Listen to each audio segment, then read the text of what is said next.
Welcome into OutKick the show. I am your fearless leader, Clay Travis. Appreciate all of you hanging out with us as we are rolling into nearly the weekend. Happy 21st anniversary to my wife, Laura. About to head out to dinner with her.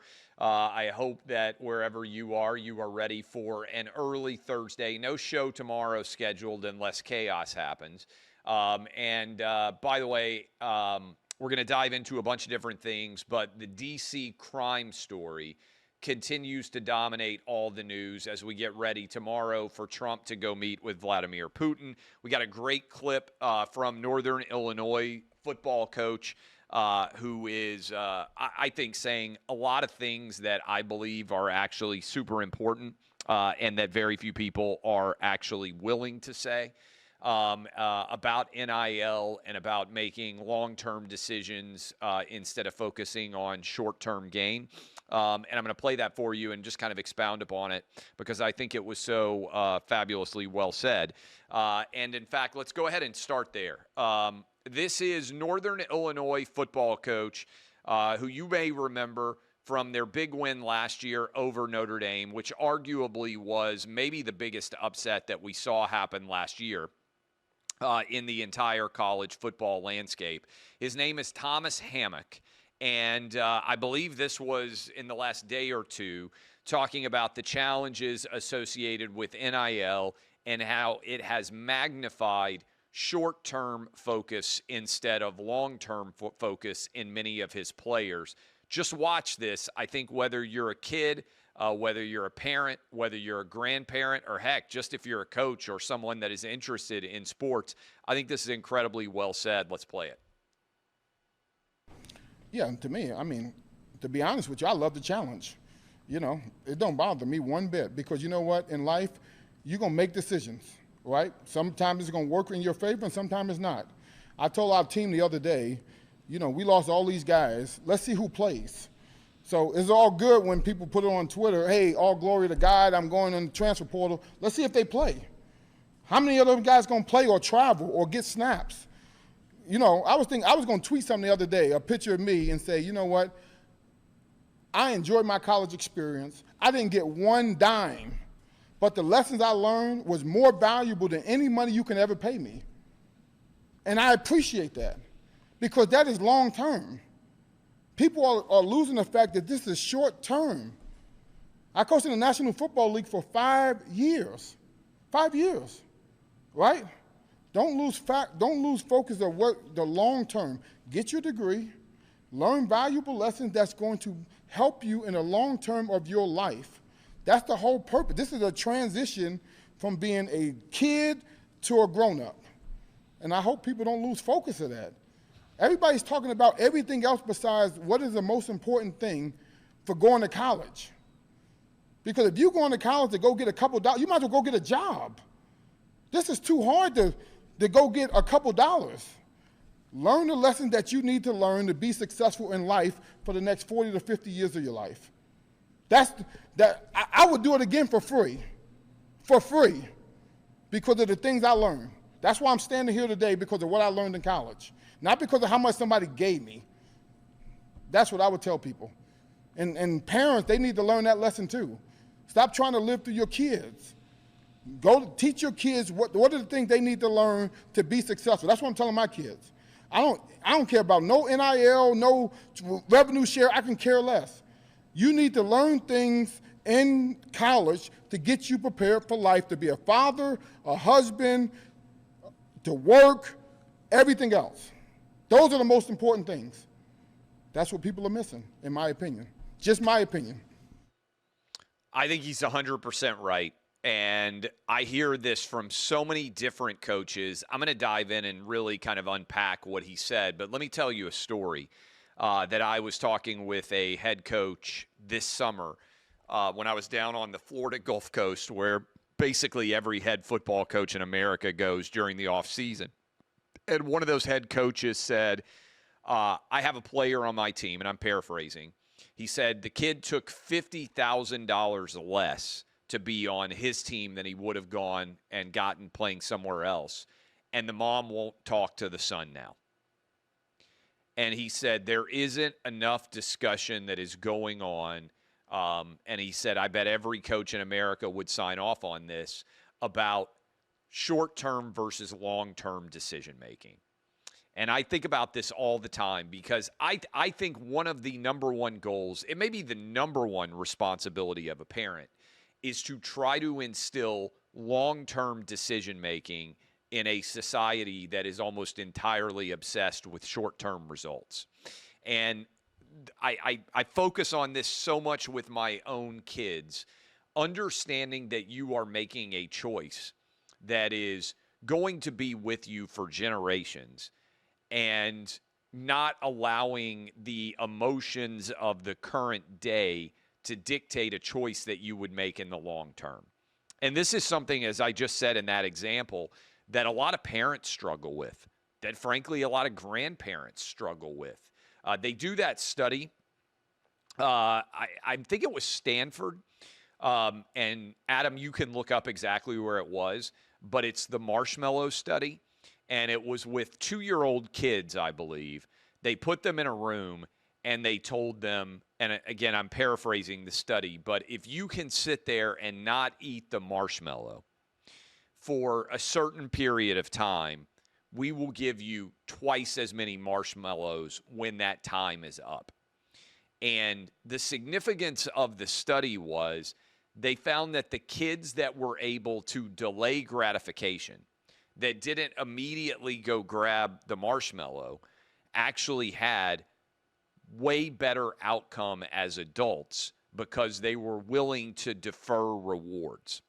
And it is one of the most transformative studies. I think that everybody should read it or at least understand it.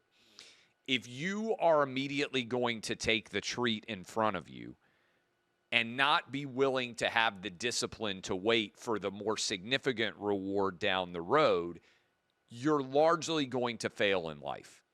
And that's really the lesson that the Northern Illinois coach was talking about there, is in order to have success, you have to put in work, generally speaking, in all elements of life. And I don't know if I talked about this on the program, but I see these as connected. Ty Simpson was named as the Alabama starting quarterback earlier this week. He's a fourth-year junior, so he redshirted, and now he's been at Alabama 3 years, freshman, sophomore, junior year. And he's been on the bench basically that entire time. I know he's gotten some playing time. And I was thinking about it in the context of the New York Times Athletic had a front-page story where they said basically the top 250 recruits of the class of 2021, 60% of them transferred, 30% of them transferred more than once. If you are fortunate enough to have gone to college, I would submit to you that the success rate of any kid who goes to 3 colleges is almost zero. Honestly, leave aside athletics. If you go to 3 different colleges, I would submit to you that your chances of having a positive result are very, very low. And I think there is immense value in actually staying and sticking out the difficulties that you may have as a freshman. And I'll tell you a personal story. I was not an athlete, obviously. I took a scholarship to George Washington University. They gave me an academic scholarship. They gave me credit for a year's worth of AP classes that I had passed and taken at my high school.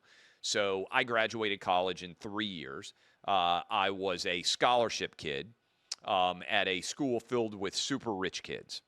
And I was living in the middle of a city, as you do if you live in Washington, D.C. I didn't know anybody. I was insanely homesick in 1997, 1998. I missed home so bad. This was basically pre-cell phone. We had phones in the room. You had email, but it wasn't like you could easily stay in touch with your friends like you can now, where you pick up a phone and you FaceTime. And it wasn't, I didn't travel very much, right? So it wasn't like I was able to, I didn't have a car. Even if I were crazy homesick, it's not like I could have gotten in a car and gotten home easily. You had to fly. It was expensive. it was insanely challenging for me. I got, on top of all that, I got a awful tonsil infection. They actually had to take my tonsils out at the end of my first year of college because they got so awful, swollen and everything else. And the older you get, supposedly the worse it is to get your tonsils out. So I finished my first semester in a hospital bed in Washington, D.C. During finals that year, I actually went to a doctor, and he said, hey, I can lance your tonsils. They look awful, and you will get immediate relief. You will immediately feel better. But it's going to be super painful. And I said, let's do it. So I knew I was getting nervous. He brought me out a still pan. He said, hold on this underneath here. I said, what's this for? He said, when I pop this, there's going to be tons of pus pouring out. You're going to be spitting it all up. But he's like, the swollen nature of your tonsils, you're going to feel immediately better. You'll be able to go finish your finals, and then you can get your tonsils out basically when you go back home. So I was like, that's great. So he pulls out this needle. And guys, I mean, this was like a porn star dick needle, right? This was not like a, hey, little finger prick needle. This was like a, holy crap, I don't know how I can take that in my mouth needle. All right. So I was like, oh, this is not good. Puts that needle in, has a scalpel, cuts my tonsils, and then he says, let me tell you something. It's not good when your doctor is confused as to what has happened to you. You don't want to hear the doctor say, never seen this before. And so I'm sitting there, blood starts pouring out. I'm spitting it out like crazy. And he says, you know what, that didn't work. And I'm like, spitting of blood like crazy, massive needle, scalpels, everything else. He says, you're going to have to go to the hospital right now. And I said, what do you mean? He's like, we're going to call you a cab. I swear to God, all this is true. We're going to call you the cab. I need you to go sit on the steps out front of the doctor. The cab's going to come get you. It's going to take you to the hospital, Sibley Memorial in the Washington, D.C. area, and they're going to have to take your tonsils out today because this is bad. And I'm like, well, I'm taking finals. How's this going? Anyway, it was a mess. So I'm sitting out on and the needle that he gave me had deadened my throat. So I couldn't really tell when blood was running down my throat. This is actually gross, but because my throat was dead, so every now and then I would just have to spit, and it was just all blood. I can't believe they just sent me out on the front steps. It's like 20 degrees. The skies are spitting snow, and I was like, this is awful. I never want to be here again. I would just want to go home, and I talked about the fact that I worked at American Eagle. I was like, I just want to go back home. I want to go work at my local mall, and I just want to be home, and I don't want, this is too much, okay? So get in the cab, drive to Sibley Memorial, get there, go to check in. By the way, at this point, I have lost so much blood that I feel like I'm going to pass out. Go into Sibley Memorial, and I'm like, hey, they told me they're going to check me in. I have to have my tonsils out. I've taken breaks to spit up all this blood. And the girl at the desk is like, oh, okay, sorry, our computers are down. You're going to have to go sit in the emergency room for a while. So I legitimately am sitting there in the emergency room. My throat is deadened. I can barely swallow. I thought I was going to die. I was like, I might actually just die. I might bleed out sitting in Sibley Memorial over this ridiculous, tonsil situation. And so eventually I go to, they put me in, go to emergency surgery, tonsils get removed, can't fly for a certain number of days because it was serious. Later, because I talk too much, and the scab came off on my tonsils. I had to go back into the hospital at Vanderbilt. I'm bleeding so much I pass out in the hospital, like literally pass out, hit the ground. It's the only time I've ever passed out, hit the ground. I'm 19 years old, whatever it is. Why am I telling you all this story? I go back in the summer, in the spring semester, which is the middle of the winter, Washington, D.C., I'm miserable. I miss all my friends from a high school. I miss the city of Nashville. I hate Washington, D.C. I don't like the kids that are surrounding me. A lot of kids from Long Island, Philadelphia, Northeastern kids that I had never had any experience with, New York City, Boston, super rich kids, right? I mean, GW is one of the richest, frankly, brattiest schools anywhere in the country, one of the most expensive schools anywhere in the country. I'm a scholarship kid, and I was miserable. Hated it. And I put in transfer applications. And one of my best friends was playing soccer and basketball at the University of the South, Sewanee.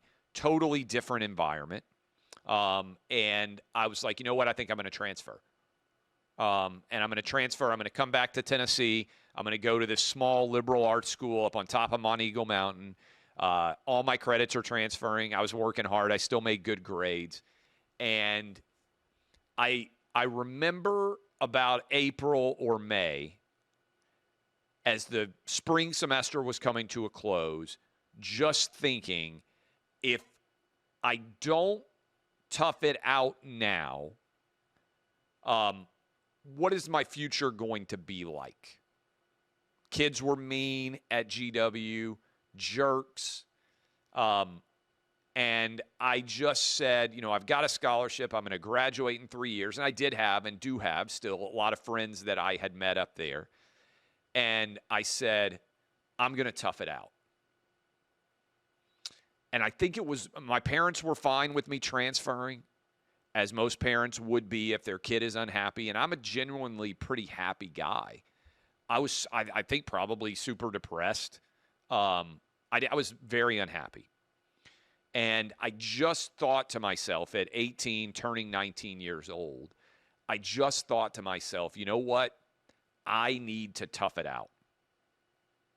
I need to prove that I can go to an East Coast city and that I can be miserable. And you know what I did? I mean, look, I never, took drugs or did psychiatry or psychology or any of those things. I said, you know what? For sophomore year, I'm going to make myself so busy that I cannot be depressed. So I got a job. I was a basketball manager. I took extra classes because I was going to graduate in 3 years. I just ensured that I was so busy and working so hard. I was on Capitol Hill as an intern. I was given tours of the Capitol. I worked so hard all the time because I said, I'm not going to allow myself to get depressed. I'm going to be so busy and working so hard that I don't have time to sit around and feel sorry for myself. I toughened up, and it was the best decision I ever made. Sometimes life sucks. And sometimes you're going to want things to go really well, and they're not. And sometimes you're going to get punched in the mouth, and you're going to think to yourself, boy, it would be really easy to just curl up in the fetal position and stay on the ground. And I think when I saw this morning, I was dropping my youngest son, walked him to school, then I'm walking home and I'm checking the news and thinking about how my day's going to go.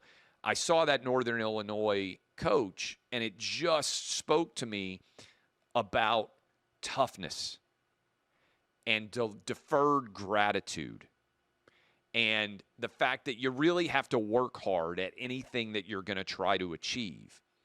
And I thought it was so well done.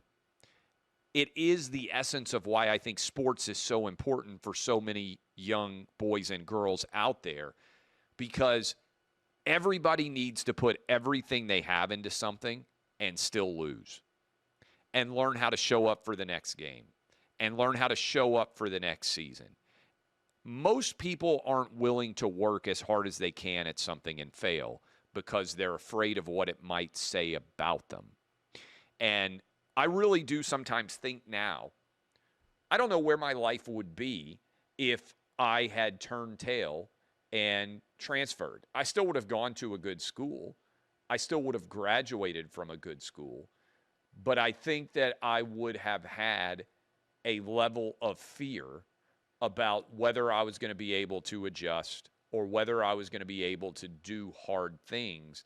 And I think it would have led to me recoiling from difficulty in a way that wouldn't have made what I do for a living now possible.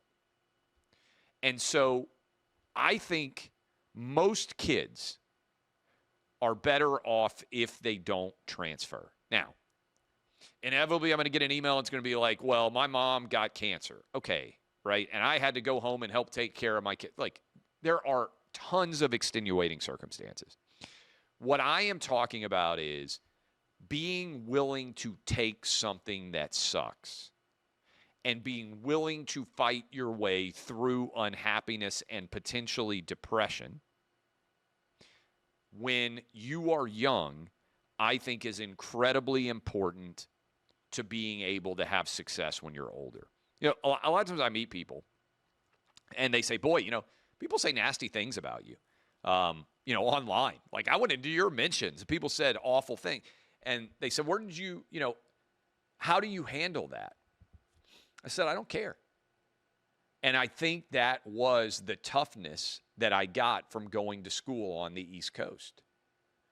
Because people are meaner on the East Coast. People are assholes in big cities. They don't care about you at all. And I had grown up in this nurturing, very welcoming, kind, friendly environment of Nashville, Tennessee, where I would say Nashville probably as a city is characterized as one of the nicest places that you could possibly be. And I think that there are a lot of people out there that never take that punch and deal with unhappiness and deal with meanness. And if you run from it, then eventually you are limiting what you are able to do. So trust me, maybe there's some kid out there right now not happy at school. And maybe I would, and by the way, when I was younger, it's tough, you know, changing schools, all those things, I get it. So it doesn't have to be college. But I do think a lot of times it hits for people in college because you don't get to go home at the end of the day, because you don't get to sleep necessarily in your home bedroom. And so can you defer that gratitude? That reward? Can you defer enjoyment? Can you make the decision that's right for the long term, even if in the short term it makes your life harder? That's really what Thomas Hammock there, the head coach of Northern Illinois, is asking. And look, I'm a capitalist, so I understand the counter argument of, well, you got to get the money while you can. Let me tell you something. If you make a lot of money and you got no idea what you're doing with it, that money's not going to last that long. The education that you get, no one can ever take it away from you. They can repossess your car. They can repossess your condo. They can come take away that necklace that you bought that you were so proud of. Your credit card can bounce when you're out buying another pair of sneakers. You take a pretty girl out to a restaurant you can't afford, they can have you working in the back because your credit card gets declined. They can't take away that diploma. And they can't take away the education that you gain if you are smart and if you are investing in your long-term success. I didn't make any money for most of my life. I didn't make anything. When I was 30 years old, I was making $25,000 a year. You got a kid, you're making $25,000 a year. Trust me, you're looking around like, hey, maybe I'm not making that good of choices here. But what I was doing was investing in the long term in my career. And then, you know, suddenly by 35, things are taken off for me in a really good way. But there were a lot of times where I thought, hey, I'm 32 years old. I'm making $45,000 a year. I got 2 kids. Long-term investment is hard. And deferring enjoyment is hard. And I think sports at its best, especially something like football, which is really hard. I was with my 9th grader yesterday for the final scrimmage of his season. It's hard to play football. It's hard to play any sport well. You have to prepare. You have to bust your ass. And you still might put everything into it and lose. And that's hard. Doing hard things is good. It makes you tougher. Helps you grow. So that's my TED Talk for the day. That's why maybe that comment from Northern Illinois struck me. Everything is not about money. And trust me, I've been somebody that didn't have very much money. I had a negative net worth for a long time. I had a lot of law school debts to pay off. I had a big mortgage. I know what that feels like. So, anyway, I encourage you to share that Northern Illinois comments. I thought the coach was fantastic breaking all that down. PrizePicks going on. Tennessee Titans play tomorrow. Atlanta Braves play tonight. I got a combo for both for you right now. Cam Ward, more than 46.5 passing yards. Cam Ward is, I think, going to be playing a substantial amount in Game 2. I think they want to get him rolling a little bit in the passing game. I believe the Titans are playing in Atlanta against the Falcons. I think they will let him go 1/2 of this game-ish. And I think they want him out on the field taking some proverbial live bullets. I like him at over more than 46.5 passing yards. Also, potentially Major League Baseball's Rookie of the Year, Atlanta Braves catcher Drake Baldwin has been playing very, very well of late. Braves are playing against the Mets tonight. I've got Drake Baldwin more than 1/2 hit, run, RBI. As long as he gets more than 1/2 on that list, basically needs 1 hit, 1 run, or 1 RBI, you will be the winner. Combining that with Cam Ward, there's 2 winners for you. If you want one more, sometimes you can play multiple players on the same team. Sometimes you cannot. I also jotted down Calvin Ridley more than 16.5 receiving yards. Get hooked up right now. Go to PrizePicks.com. Use code OutKick. You get $50 when you play $5. That's PrizePicks.com. Code OutKick. $50 when you play $5. All right. A couple of other cuts that are out there. Joe Scarborough, I want to give him credit, is on MSNBC. And I have ripped Joe Scarborough a lot because during the Biden administration, Joe Scarborough proved that he had no gag reflex by his ability to tell you that Joe Biden was the best Biden that he had ever been. But this morning on Morning Joe, Joe Scarborough said 91% of D.C. residents, Washington, D.C. residents, believe crime is bad, and over 50% of them believe it is an incredibly significant problem. Let's listen to Joe Scarborough actually tell the MSNBC audience something they need to hear, the truth. The Washington Post took a poll in late April, early May. 91% of Washington residents say crime is a problem. 91%. 51%, it is an extremely serious problem. And John Heilman, we've had people before put this in racial terms. And this is what I must say, this is one thing that I think Democrats have gotten so wrong about crime. So wrong about crime. Let me just read the Washington Post here. There are stark divides among lines of race and income in the poll, with black residents and lower income residents significantly more worried about crime than white residents and those with higher incomes. As they were last year, black women are among the most concerned, with 65% saying crime is a very or extremely serious issue, compared with 82% who said the same thing last year. Yeah, I didn't ever think I'd say it, but Joe Scarborough's right. And also, think about this. What if Trump is right and violent crime comes down substantially? Trump was 100% right about the border.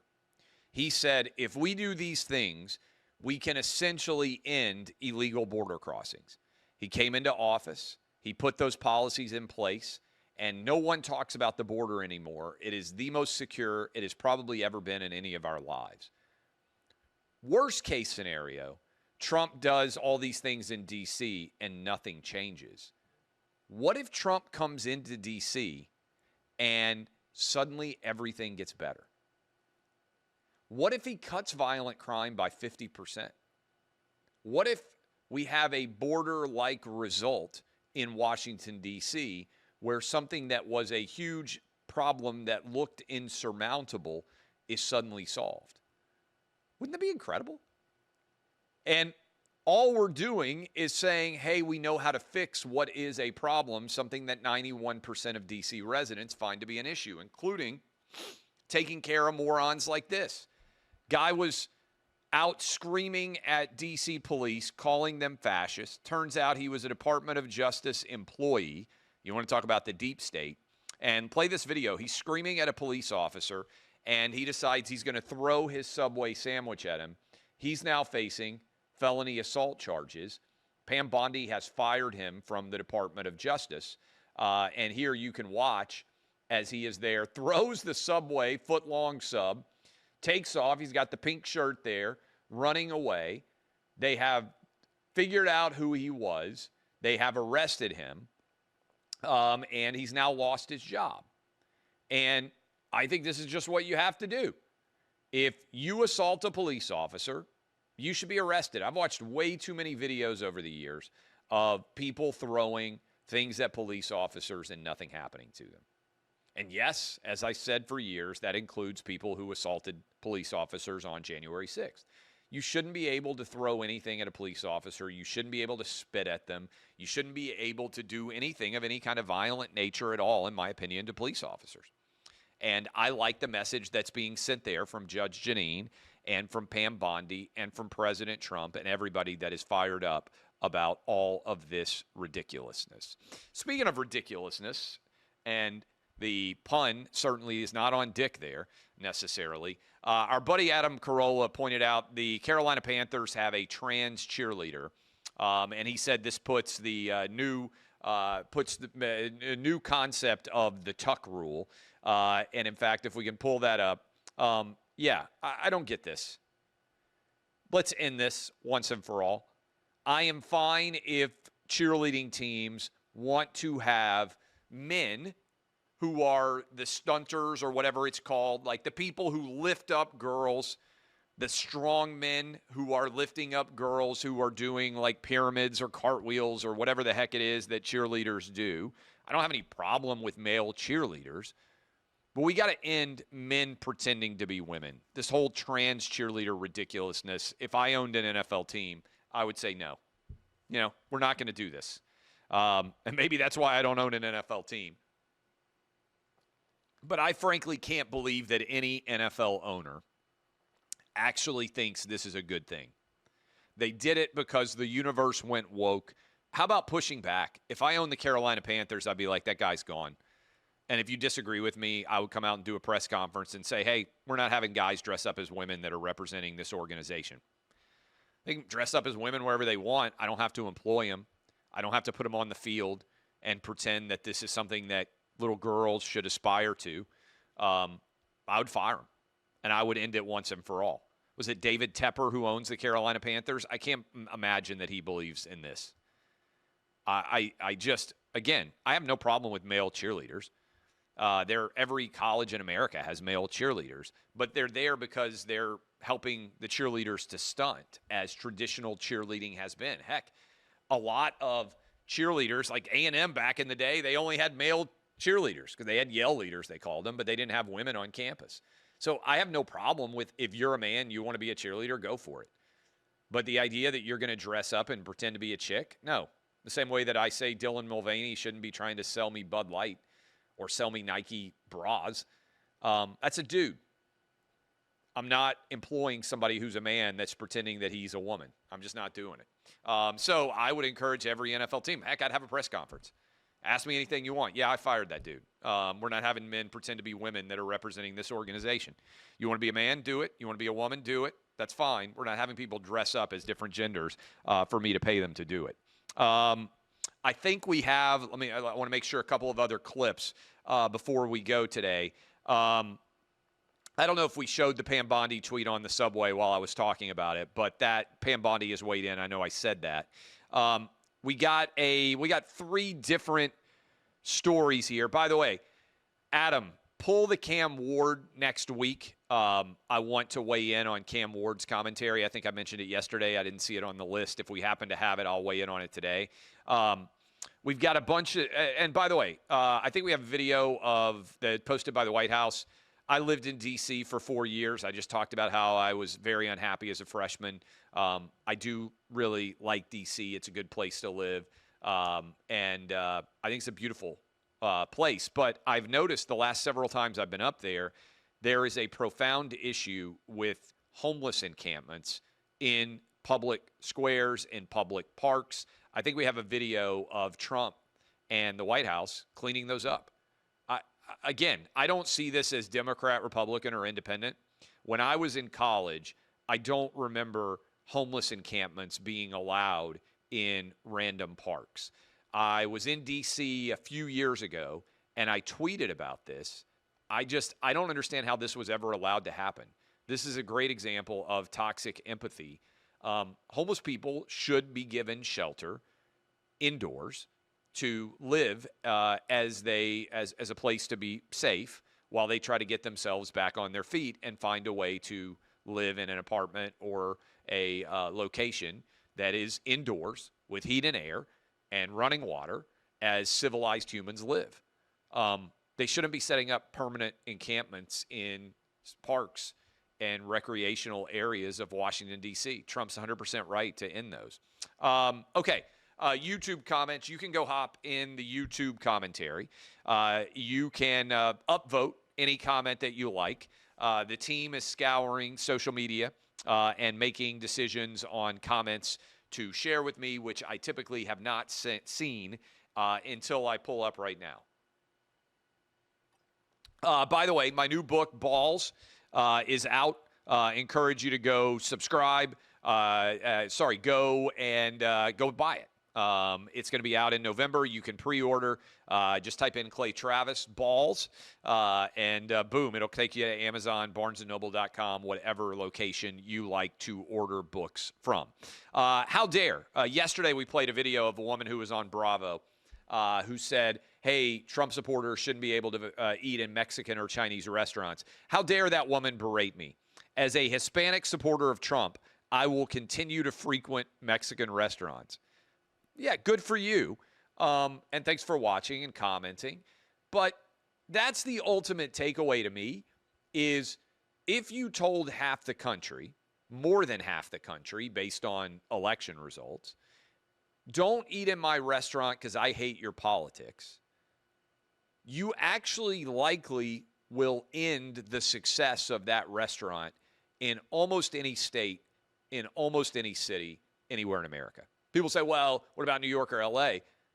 40% of Californians voted for Trump. That's 4 of every 10 people. If you just took away 40% of any restaurant's business in California, I think that restaurant would almost certainly go bankrupt. Same thing in New York.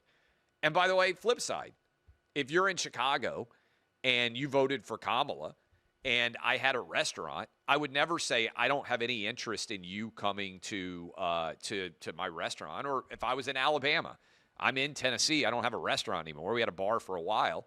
Garth Brooks bought it. Not a bad guy to be able to write a personal check to buy your building. We had one of the big Broadway bars. Now it's Garth Brooks's. Did well there. It's a nice problem to have. But I would never say, hey, if you voted for Kamala, don't come to my bar. It's crazy. I want everybody to come to my bar. And if you're Hispanic, if you're Asian, if you're black, if you're white, I want everybody to be coming to support my establishment. And I think it's an insult to say, hey, if you voted a certain way, you're not allowed to consume products. And I echo what this individual said. Ultimately, the people who bear the brunt are the small business owners trying to make a living, whether they're white, black, Asian, or Hispanic. I would never turn somebody away. Never went anywhere in my life and thought, gee, there's too much law enforcement and security around here. That's what I said yesterday. Except when I was younger and breaking the law, says David. Shows you why it bothers certain people. Yeah. If you're saying there's too much police around, you're probably engaging in criminal behavior. We should make those people less comfortable. I want someone thinking about engaging in criminal behavior to look around and be like, boy, there's a lot of cops here. If I do X, Y, or Z that is criminal, I'm probably going to get arrested. Maybe I should not do X, Y, or Z. There should be a major deterrent factor to keep everyone out there from engaging in criminal behavior, which is why having publicly visible police in many parts of the country actually serves that purpose.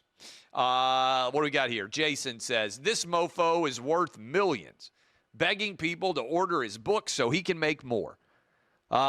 Pathetic. Just pre-ordered it on Audible so my dude can get.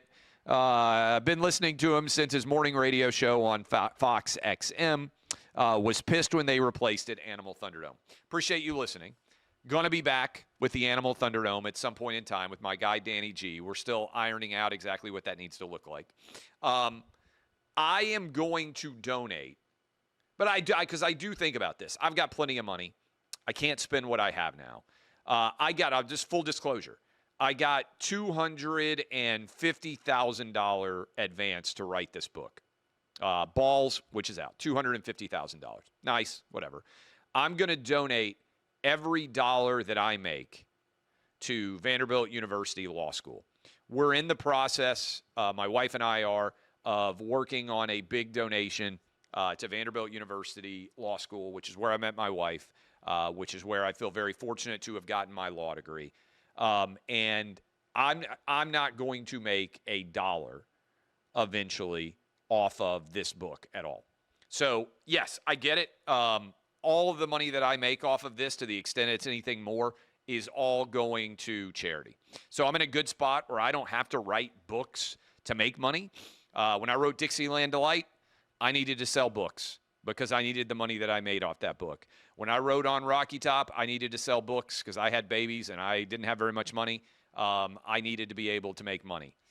For most of my life, when I wrote Republicans Buy Sneakers Too, I was in need of making money because I didn't make that much money in the grand scheme of things. The last two books that I've written, I'm fortunate. I can't spend what I got now.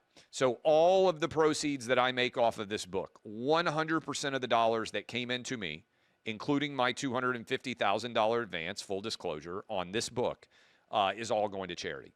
So if you're concerned, oh, that guy Clay Travis, he's rich, all of the money that I make off this book is going straight to charity.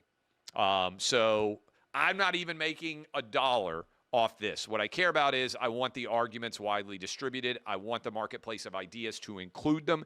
And I would like as many people as possible to read this book, but I will not be making a dollar off of it personally. In fact, I'll be giving all of the money I got for it away to charity. All right. DBAP, unless you need to SBAP, I am Clay Travis. Hope all of you are having a fabulous Thursday. I'll be back with you on Monday unless something truly crazy happens tomorrow. See ya. And thanks. Go subscribe and leave comments. Talk to you guys Monday.